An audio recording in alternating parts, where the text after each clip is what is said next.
Hello, good afternoon.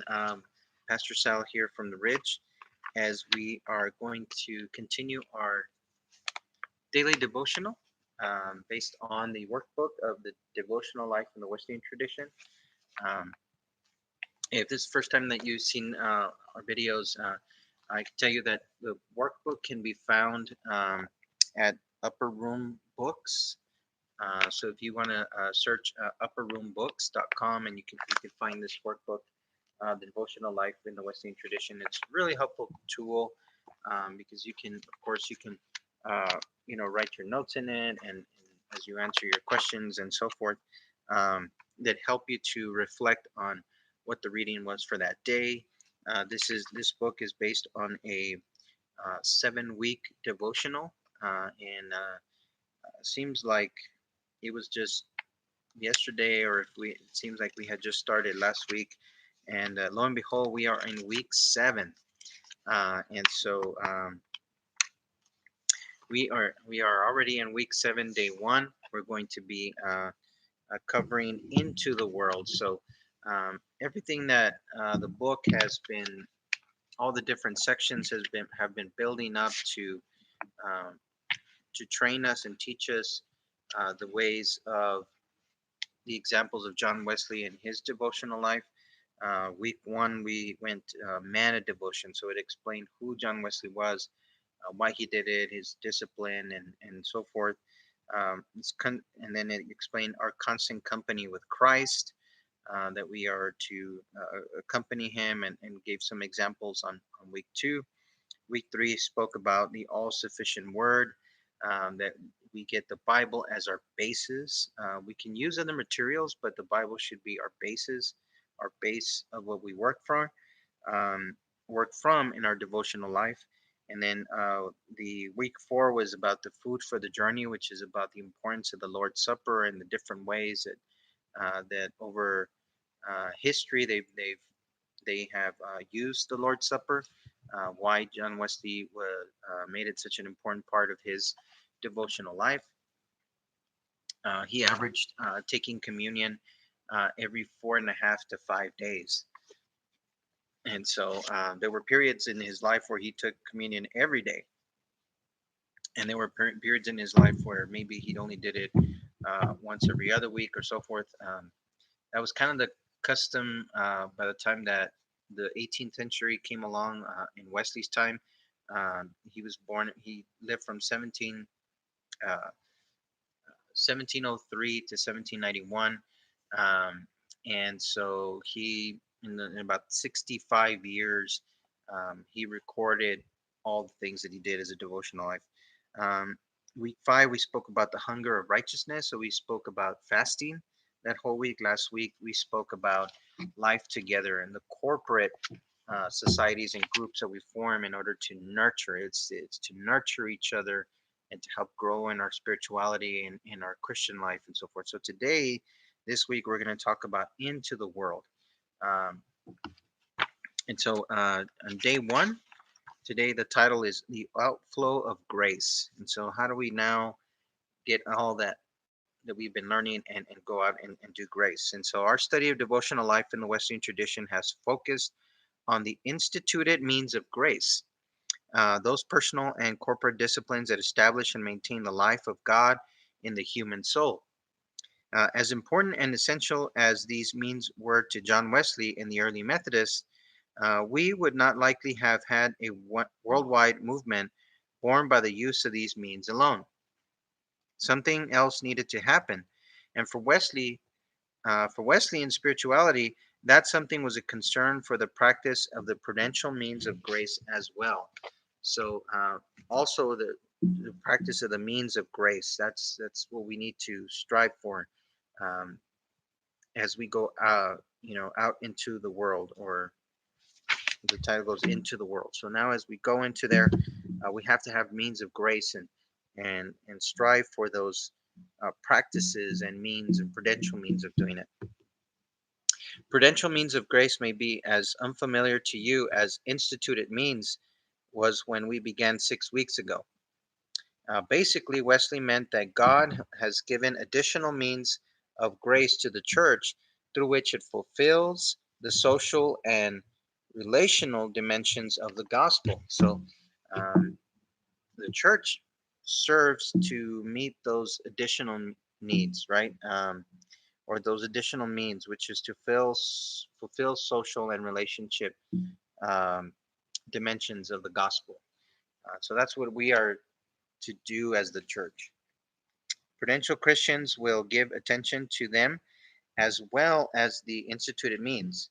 Emphasizing this, Wesley wrote that the instituted means were not the only means of grace given by God. Surely, quote, this is what he wrote, surely there are works of mercy as well as works of piety, which are real means of grace. Okay, so he wrote that it wasn't just a means, um, we were not the only means of grace given by God. So there's ways, there's works, and there's mercy, and there's piety also, which is basically how church is run and structured um, to give grace. For those of you who may have had a background in the Roman Catholic Church, you may recall the phrases works of mercy and works of piety.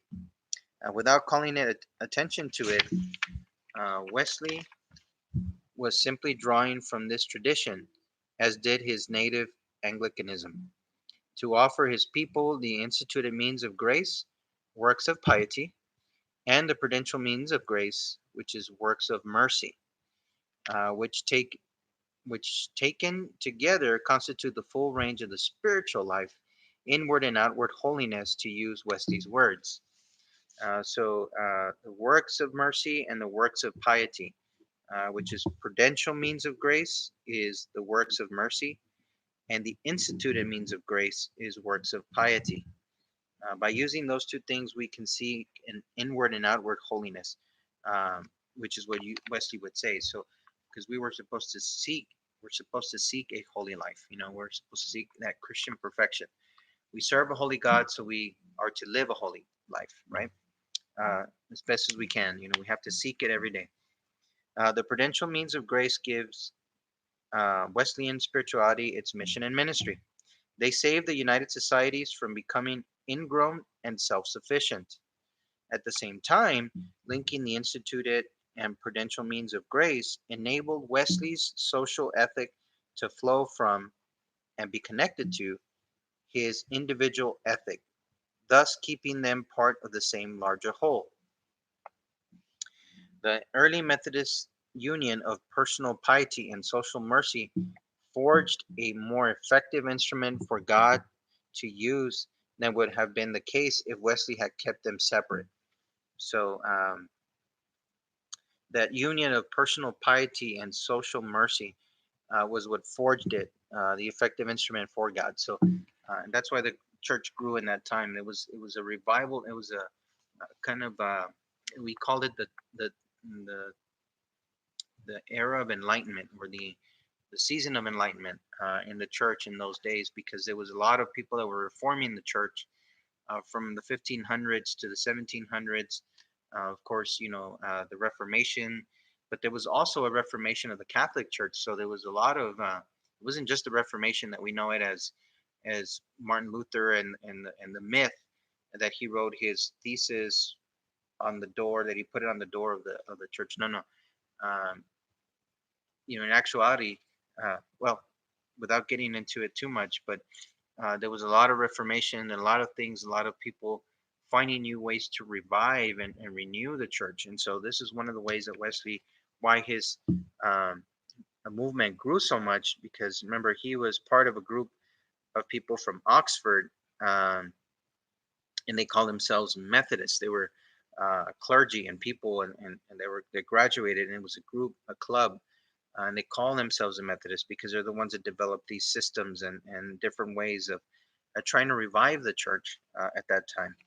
Um, he didn't personally call it that. It was just they called them the people that followed Charles Wesley, which is John Wesley's brother, and John's way of doing things.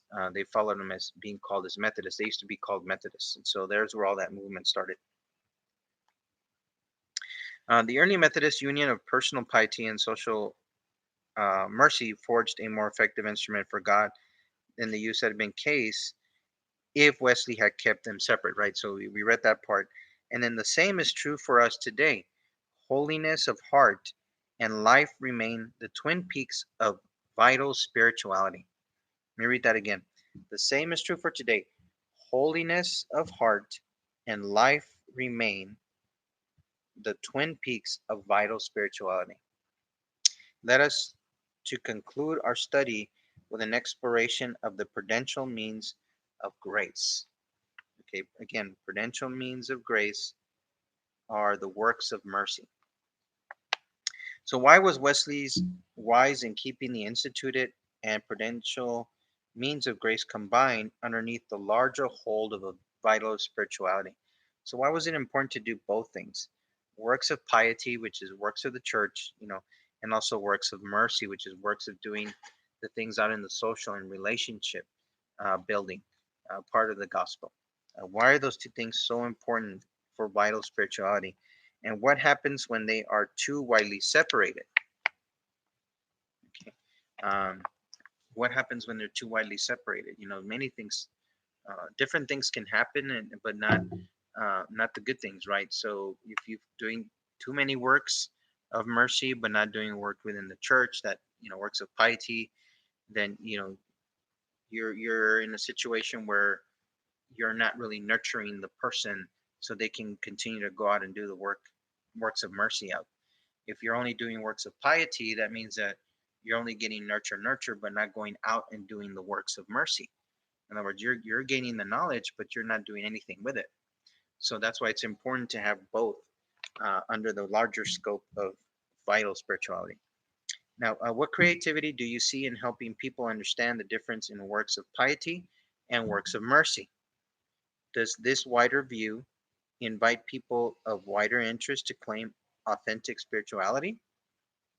What creativity do you see in helping people understand the difference in works of piety and works of mercy? Does this wider view invite people of wider interest to claim authentic spirituality, and how? So, does that invite more people if you explain to them the difference between works of piety and the works of mercy? Um, Again, it's instituted means of grace is works of piety, and prudential means of grace are works of mercy. Okay, so that's the difference of the two. And by showing them the difference, does that help claim more people with more interest to come, and why and how? Okay, and so in your journal for today, if you would like to write down um, your relating question for today, or how you relate to this, is in a booklet published years ago entitled Spiritual Dryness, Walter Trobisch, which is Trobisch,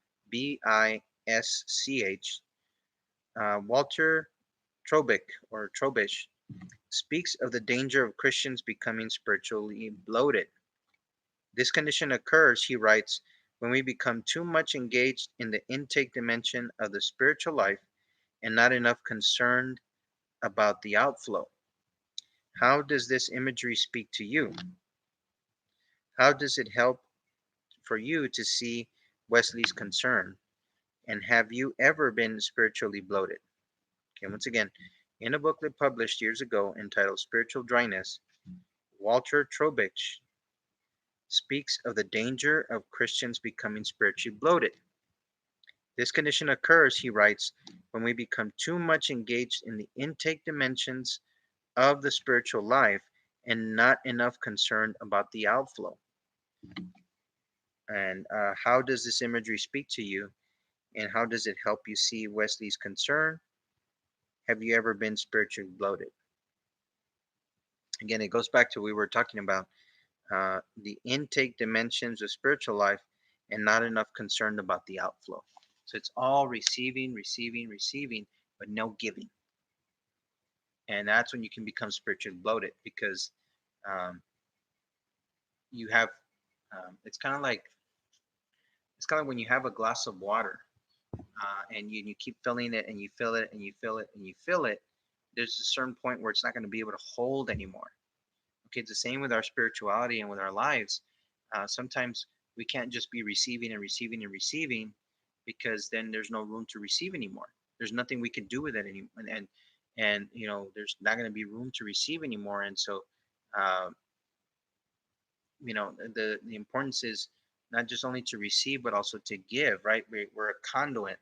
We receive the blessings from God and they pour through us to someone else, or for someone else, as we help them also to grow. That's why it's called the outflow of grace, the title for today. It's because it's not just the receiving part, receiving. We have to flow it out too. um, if if you don't give that water to someone else, in other words, you won't have room to put any more water. um, it's as if when you hold out your hands like this, if you hold them out like this and you're just holding on to whatever you're learning, then there's no more room to receive any more growth. There's nothing you can do with it, because if you're not working what you're learning and you're not using it, then what's the purpose of learning it? But as you give, as you outflow, then now look, now you have room for more. So again, a lot of times, um, a lot of leadership books talk about that. That's how leadership works, because if the leader is learning but doesn't train someone else, teach someone else, then there's no room for him or her to grow and learn some more things to help their people or their organization or that sort of thing. If they don't share that growth or that knowledge, what happens is it stays stagnant, and the business stays stagnant, because then your people don't grow. It's the same thing with the church. If we just receive, inflow, if there's no outflow, then the congregation, there's no growth in discipleship. There's no growth in spirituality for the church, and we're not doing any works. We're not doing anything. Um, so we're just defeating the purpose. Um, thank you so much for joining me on week 7, day 1. This will be the last week of this devotional book. Can you believe we're on week 7 already? When we started, we didn't know if we were going to be doing just 2 weeks of it or 3 weeks of it, depending on what was going to happen with this COVID thing. But it just looks to be continuing to grow longer than what we anticipated and what we would have hoped for. I would have hoped that we would already been back to be able to do this in person and things of that nature. But again, this is what we've been given, and so we need to make the best of it. Thanks be to God for this technology, and that we're able to still share. We're still able to do things together. I hope you have a blessed day, and hope to see you tomorrow for week 2. I'm sorry, week 7, day 2. You have a blessed day, and God bless.